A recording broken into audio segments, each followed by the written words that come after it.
Alright, so I'm gonna try and keep this a little bit brief because I have a video that's gonna take up a little bit of time at the end. But basically, this is my talk. It's called The Death of Art. It's a very uncreative title. Basically, what I want to talk about today is the use of politics in film. Now, what I'm talking about is like inserting political messages in a film, not a film about politics. So yeah, basically, everybody loves movies, but Hollywood, for some reason, doesn't. They love to kill them. And my best example of this is the old Star Wars movies versus the new Star Wars movies. And I have some simple equations here. Art equals money. It's a pretty simple equation. Might need to write that down. And then virtue signaling, which is inserting politics into films that are not even related. I like to say that equals broke, because nobody likes to have a political message in films.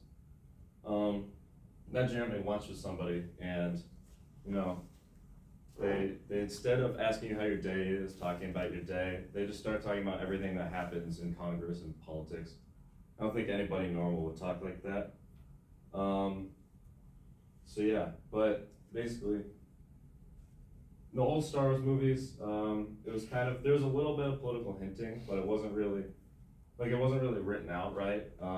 There wasn't really anybody trying to make anything political.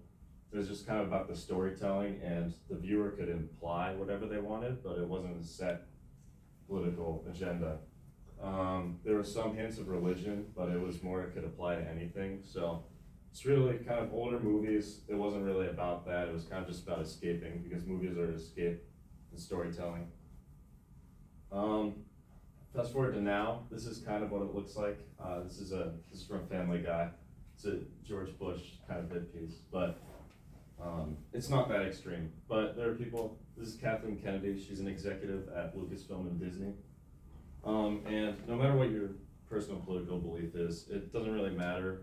She is more interested in inserting political messaging and kind of signaling to people instead of storytelling. And this isn't really me taking an opinion on her opinions. This is just me saying I don't want politics at all. Again, movies should be an escape. Yeah, so basically with the newer movies, I'm not attacking female characters in this slide. I may look like that. But they basically took the old characters and said that they were worthless, and you know, there's this whole story arc, and then they basically just said they were idiots. And what they did is they wanted to set up a new strong female character, but they did it the wrong way. Instead of developing her story, they made her instantly more powerful, and they made the old characters idiots, which is not storytelling, and it's the wrong type of signaling. And there were other, I could go into like an hour rant about it, but I won't. There were some other political messages injected, and it just kind of ruined my experience, because I wanted to see a movie. I didn't want to see a political thing. Yeah, so this is what I like to call the Amigos treatment. This is the movie The Three Amigos. It's with Chevy Chase, Steve Martin, and Martin Short, in that order. It's a comedy movie about these three actors that basically are outed from Hollywood because they don't really agree with the studio. And yeah, they for disagreeing with the studio, their whole livelihoods are stripped, all their clothes and houses are taken away, forced to go out on their own just because they had a minor disagreement. And that's kind of what we see today. Yeah. So these are two examples of people that were kind of outed from Hollywood. We have a conservative actress, Gina Carano, and a liberal director, James Gunn. So it does affect people on both sides politically. Her politics differed from Disney, and they really didn't like that. And so she was in The Mandalorian. They kind of just fired her, said they didn't want her, which affected the storytelling because she was a pretty big character.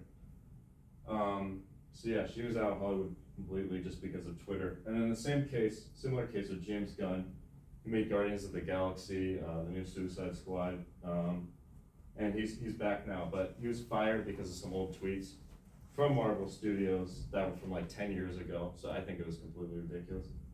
And he was rehired because of a long internet campaign. People from both sides of the political aisle were coming back and supporting him, including people like Ben Shapiro. And he's the current head of DC Studios now.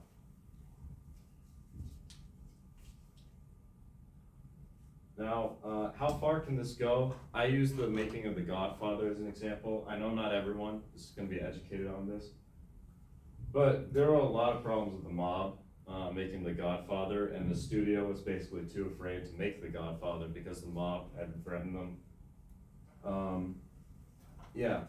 So there's this guy named Al Ruddy who was hired to work on the Godfather project. He brought up the Godfather project. And he wanted to get the writer involved, Mario Puzo, who was at the time almost killed by the mob multiple times. And even fought Frank Sinatra, who was also tied with the mob. So there's a whole cultural thing against the movie, trying to cancel the movie. So this is Joe Colombo, huge mob figure, also he was posing as the leader of the Italian American Rights Coalition, basically trying to stop discrimination against Italian Americans, but the problem was he was like the biggest stereotype, biggest mobster.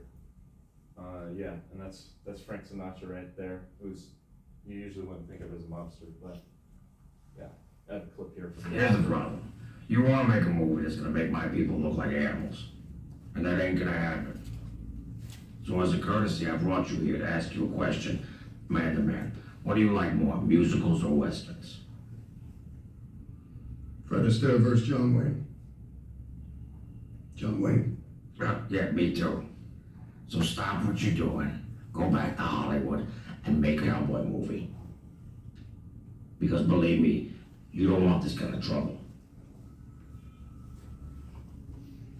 Joe, I respect what you're saying. And I understand your position, but with all due respect, can I explain mine? This guy, you know, Mickey said he had stones. Listen, Al, I want you to know something. I ain't Mickey Cohen. But to show you that we're not like how you Hollywood people think we are, I'll hear you out. Thank you, Rick. Class is about to end. So, thank you so much.